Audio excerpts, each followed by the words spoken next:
This man, named James Earl Ray, was in his 60s and was once at the top of the FBI's most wanted list. All security agencies in America were searching for him. Even after he was caught, he managed to escape from prison twice, despite being placed in a high-security prison under constant surveillance. How did he manage to do it? What clever tricks did he use to escape? And what did he do to become one of the most wanted criminals in America? Hello, I'm Miss Stories, and today's story is about this man named James Earl Ray. His life was intertwined with crime and theft from a young age. James was the oldest of 9 siblings, and his father was a con artist and thief. This was his profession in life. They moved from city to city and state to state in America, fleeing whenever James committed a robbery or scam to avoid being caught by the police. This was in the 1930s and 1940s, almost 90 years ago. James grew up in this broken family and didn't find another path in life except to follow his father's footsteps. He became a criminal, a thief, moving from state to state, committing small robberies here and there. His first arrest occurred in 1949 in California, when he was convicted of a minor theft. He was sentenced to less than a year in prison. But just a few years later, in 1952, he was arrested again, this time for attempting to rob a taxi driver in Illinois. The robbery was armed, so he was sentenced to 2 years in prison. During this time, James tried to escape several times but failed. He stayed in prison until his sentence was up and was released. At this point, you might think he would turn over a new leaf after multiple stints in prison. But no, just a few months after his release, he was arrested for the 3rd time in 1955 in Missouri for attempting to steal checks via mail. Stealing from the mail was a federal crime in the U.S., so he received a 4-year sentence. Once again, James tried to escape multiple times but failed. He stayed in prison until his sentence was complete and was released once more. Did he turn over a new leaf? Of course not. A few months later, he was arrested again in 1959 for another armed robbery. He only stole $120, which, adjusted for inflation, would be around $1,000 today. Despite the small amount, he was sentenced to 20 years in prison, given his criminal record and the armed nature of the robbery. In 1959, he entered the Missouri State Penitentiary, a maximum security prison where he spent the next 8 years. During his time in prison, James constantly thought about how to escape. Finally, in 1967, after 8 years of planning, he came up with the perfect escape plan. James worked in the prison bakery, which supplied bread not only for the prison but also sold it outside. Every day a truck would come to the prison to take the bread out. Over the years, James had developed strong relationships with his fellow inmates, especially those working with him in the bakery. He built these relationships with the hope they would help him with his escape plan. James' idea was to hide inside one of the bread crates. On April 23, 1967, James hid himself in one of the crates, and his colleagues helped him cover himself with bread. To distract the guards, one of his friends pretended to be injured to grab their attention. James stayed hidden in the crate for several hours with only small air holes to breathe through. It was a tight fit and breathing was difficult, but he remained patient until the truck came. Once the truck left the prison, James jumped out while it was driving down the road, found a junkyard to hide in until dark, and then escaped into the forest. The police launched an extensive search, but because he was deep in the woods, it was nearly impossible to find him, even with aerial searches. James moved quickly, traveling from city to city trying to evade capture. First he went to Chicago, then to Toronto and Montreal in Canada. After a few months, when the manhunt in America slowed down, he returned to the U.S., eventually ending up in Alabama and later Mexico. In Mexico he attempted to do strange things like trying to become a director of adult films. But after some time he returned to the U.S. and settled in Georgia in March 1968. Despite still being a wanted criminal, James was not actively pursued with the same intensity at the time. The authorities didn't have the advanced technology that exists today, such as surveillance cameras or electronic tracking systems. He was able to buy a rifle, a Remington model, along with a powerful scope, which he claimed he would use for hunting. On April 4, 1968, James shot and killed Martin Luther King Jr., one of the most important figures in modern American history and a leading figure in the civil rights movement. James shot King while he was standing on the balcony of a hotel in Memphis, Tennessee. The FBI quickly identified James as the main suspect, and after searching his room, they found a map with circles around Martin Luther King's home and church, along with the rifle used in the shooting, which had James' fingerprints on it. James initially confessed to the crime, but later retracted his confession, claiming that he had been coerced by his lawyer, who advised him that confessing would avoid the death penalty. He also stated that he was part of a larger conspiracy and had been manipulated by a group to carry out the assassination without fully understanding what he was doing. He had cleverly hidden the saw blade in his shoe, making it impossible for anyone to notice. Jerry sat in his room at 8:19 p.m. when his brother James, who was wearing the exact same shoes, same type, color and size, entered. Of course, prisoners were allowed to receive shoes and clothes from their families, except for the standard prison uniform. They could bring items like underwear, hygiene products and shoes. James' brother Jerry had brought the same shoes for him before, so it was easy for him to get identical shoes.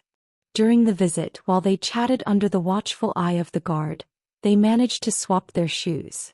They tried to act completely natural so the guard wouldn't notice, and indeed the guard didn't notice at all.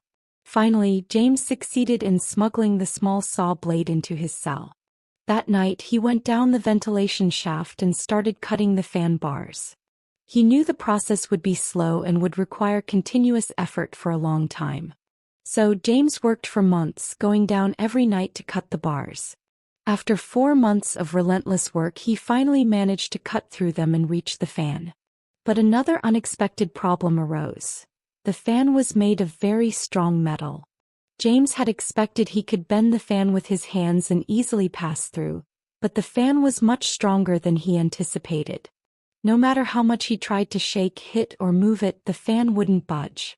That's when James realized he needed another tool to help him bend the fan blades. A tool like a pipe wrench. Of course, such a tool was impossible for him to smuggle from outside the prison, but luckily, there was someone inside the prison who could supply him with the tool. That person was his close friend, Jake Morlock, a prisoner who worked as a plumber. Since Jake was a plumber, he had access to certain tools related to his job, like the pipe wrench. These tools were under surveillance, but it wouldn't be difficult for Jake to sneak one out for a night. James then brought up his escape plan to Jake and asked if he would join him. Jake agreed right away. But there was another problem. How was Jake going to get into James' cell at night? They weren't in neighboring cells. Some of the cells in the prison were shared, but James' cell was solitary. How would Jake get in? Prisoners were listed in a book, and next to their names were their cell numbers. This list was written in pencil, allowing for easy changes in case prisoners needed to be moved. James noticed this and figured the best chance for Jake to enter his cell was to swap their names in the list. It was a bold and risky move, so he had to plan carefully. James observed that the list was kept in a nearby office, which was never locked. Since the guards weren't worried about anyone entering this office during the time prisoners were allowed out of their cells, he saw an opportunity. He waited for the right day when the regular guards had the day off and substitutes were filling in. These substitutes were unfamiliar with the prisoners, so they relied entirely on the list. James waited for the perfect day, the day of the escape, May 2, 1971, when the regular guards were on their break. The substitute guards were fewer in number and less experienced, so James took his chance. He sneaked into the office, swapped Jake's name with his and put them in the same cell. When it was time to return to their cells, the substitute guards followed the list and successfully put Jake in James' cell. After the last round of checks by the guards, James and Jake placed heads made of cloth on their pillows to look like they were still in bed. They quickly crawled through the ventilation shaft. Although Jake was overweight, he managed to squeeze through, but it was tight. Once through, they reached the pipe tunnel and used the pipe wrench to bend the fan blades and create a path. However, the opening they created was very narrow. James barely managed to squeeze through, but Jake couldn't fit due to his size. They tried to think of a solution, but it was clear there was no quick fix. So Jake had to return to the cell and the escape plan was cancelled for him. James, however, continued on alone. He managed to reach the outside yard of the prison, just as he had expected, and his goal was to reach the underground opening which he thought led to the power station outside the prison walls. However, when he reached the opening, he was met with a shocking surprise. As soon as he lifted the cover, a gust of scorching hot steam hit his face. The steam was unbearable and he immediately shut the cover again. The opening and the pipes inside were used to channel steam that heated the prison, and entering that opening would have been like throwing himself into hell. The problem was that he didn't have time to think. He was in an exposed spot and any moment a guard could spot him. He had to make a decision quickly. Either go back to his cell and abandon the escape or risk his life. James thought about everything he had been through and the effort he had put into reaching this point. He knew he would regret it if he didn't at least try. So he decided to go for it. He descended into the opening, but the heat and steam were unbearable.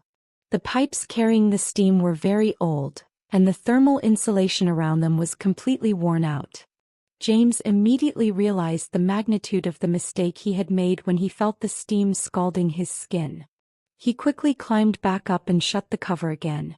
Unfortunately for him, the guards had noticed the steam coming out of the opening, and as soon as James had appeared, they saw him. They arrested him, took him to a special room for questioning, and his entire escape plan was uncovered.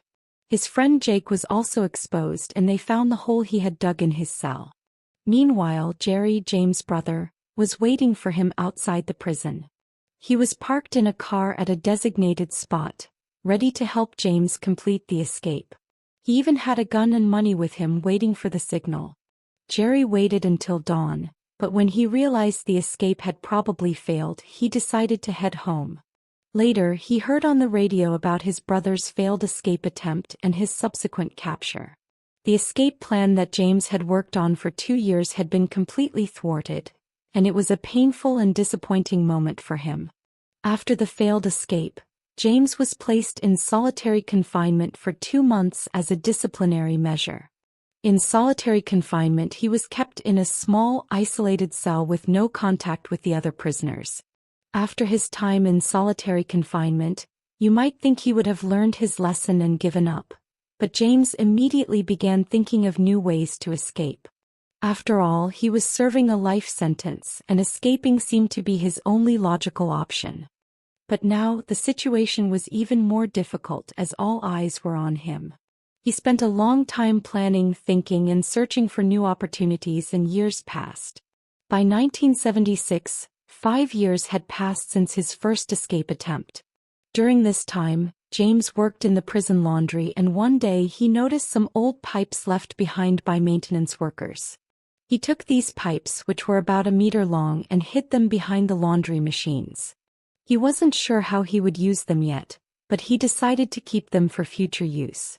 Time passed, and by 1977, 6 years had passed since his last escape attempt. James was still looking for a chance, and one day while walking in the prison yard, he noticed something interesting. He saw a small spot on the wall where the prison wall met the mountain beneath it. The electric wires on top of the wall were a bit higher than the rest of the wall, leaving just enough space for a person to slip through without touching the electric wires. This spot where the wall met the mountain seemed like an opportunity. James realized that if he could climb the wall and get to the top, he could easily jump to the other side where the ground was higher and he wouldn't harm himself. The problem was how to get over the wall. He began to think about the pipes he had hidden in the laundry room. He could use them to create a makeshift ladder to climb the wall. However, the problem was that the pipes he had weren't long enough to make a ladder tall enough for the 5-meter wall. He needed more pipes. James contacted one of his friends, a former escapee named Dak Shelton, who worked in the prison workshop where they worked on metal pipes. Dak was excited about the idea and immediately agreed to help. He began sneaking pipes out of the workshop, and slowly James collected the materials he needed to build his ladder. Next to the spot where they were planning to escape, there was a spot where the prison wall met the mountain. The prison wall had a small trench around it designed to drain water. Jim and his friends hid the pipes in this trench under the fallen leaves on the ground. It was nearly impossible for the guards to see the pipes in that spot because the trench was lower than the ground level. To see the pipes, you would have to be standing directly above them. This made it an ideal hiding spot for the pipes until the escape moment. At the same time, they started studying the guards' routine. By the way, the number of guards in this prison was considered small compared to the number of prisoners. The ratio was 50 prisoners for every 1 guard. The guards were armed, and there were surveillance towers and strong protection measures around the prison like electric fencing. However, the weak point was the lack of sufficient budget to hire more guards. This made it easier for Jim and his friends to study the guards' routine and movements. Each surveillance tower had 1 guard, and the most important tower for them was Tower Number 4, as it was the closest to the spot they planned to escape from. The guard in this tower was named Floyd Hawks. Guards would rotate shifts, and when prisoners were sent to the yard, it was Floyd Hawks who would stand at Tower 4. Jim and his friends focused on him and studied his movements. They noticed that every day this guard would bring a newspaper with him and read it from cover to cover, rarely lifting his head to watch the yard or the prisoners. Jim observed this guard for months, and this routine never changed. Jim realized this was a vulnerability they could exploit, which would help them. Jim also needed his brother Jerry's help again. His brother was always ready to assist. The first thing Jim asked of Jerry was to give him a substantial amount of money. Prisoners could use money inside the prison for various purposes. There were shops within the prison, and some prisoners had televisions, books, and other items. The prison allowed such things if you paid for them. Even prisoners exchanged services for money, like washing clothes, which wasn't free. The prisoner washing clothes received payment from those who used the service. The prison also paid small wages to prisoners for tasks they did inside. It was like a microeconomy inside the prison. Why did Jim ask his brother for a large amount of money?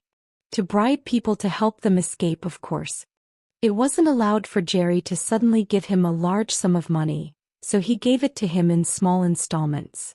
Jim collected this money over several months. The second thing Jim asked was for Jerry to bring him an escape bag. He wrote a coded message to his brother that only he could understand. He asked Jerry to put useful items in the bag for him to use once he escaped from the prison. Jerry filled the bag with hair dye, a raincoat for warmth, canned food, medications, bandages, and even a gun and bullets. These were items Jim thought might help him once he escaped. He buried the bag in a nearby graveyard, which was the spot Jim and his friends agreed upon. After gathering enough pipes and planning everything, they set the escape date for Friday, June 10, 1977.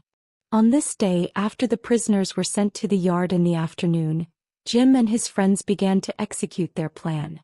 The metal pipes they had collected were waiting for them in the trench next to the spot they planned to escape from. They had to assemble the pipes into a ladder. But before that, they needed to avoid the guards' attention. This was where the money Jim had taken from his brother came into play. Jim bribed a large number of prisoners to create a diversion by starting a fight among themselves. This chaos would distract the guards, and as we mentioned, the number of guards was not proportional to the number of prisoners, so any disturbance would draw their attention. Jim, sensing that everything was in place and they were ready, took one last look at Floyd Hawks, the guard in Tower 4. As usual, he was holding his newspaper and he was even asleep at that moment. Jim realized this was the best opportunity they would have. He gave the signal for the prisoners to start fighting, and suddenly the yard turned into chaos. Everyone was fighting each other, and those fighting were prisoners Jim had bribed. At the time, there were only 3 or 4 guards in the yard, and their attention and efforts were entirely focused on the chaos before them. This was where the money Jim had taken from his brother came into play. Jim bribed a large number of prisoners to create a diversion by starting a fight among themselves. This chaos would distract the guards, and as we mentioned, the number of guards was not proportional to the number of prisoners, so any disturbance would draw their attention. Jim, sensing that everything was in place and they were ready, took one last look at Floyd Hawks, the guard in Tower 4. As usual, he was holding his newspaper and he was even asleep at that moment. Jim realized this was the best opportunity they would have. He gave the signal for the prisoners to start fighting, and suddenly the yard turned into chaos. Everyone was fighting each other, and those fighting were prisoners Jim had bribed. At the time, there were only 3 or 4 guards in the yard, and their attention and efforts were entirely focused on the chaos before them. After recovering, Jim was the first to climb the ladder to ensure it was safe for everyone else to follow.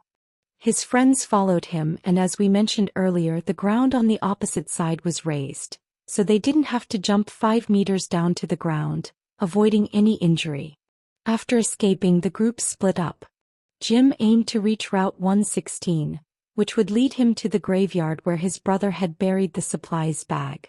However, the darkness made it harder to navigate, and with the confusion during the escape, Jim found himself running without a clear sense of direction. In the meantime, law enforcement and security teams had begun their search, including local police, state police, the FBI, and other authorities. The search was extensive, both on the ground and in the air, as the escape had become a major national news event. In the thick forest behind the prison, finding the fugitives would be difficult, but it also made it harder for the fugitives to escape. After 48 hours, the search continued, and the police, aided by dogs, were closing in on Jim's location. Eventually, the dogs led them to a pile of leaves where Jim had been hiding. Jim had made the pile of leaves to cover himself. When the police closed in, he revealed himself, raising his hands. And with that, we've reached the end of our story. I hope you enjoyed it. Don't forget to subscribe to the channel and activate the notification bell.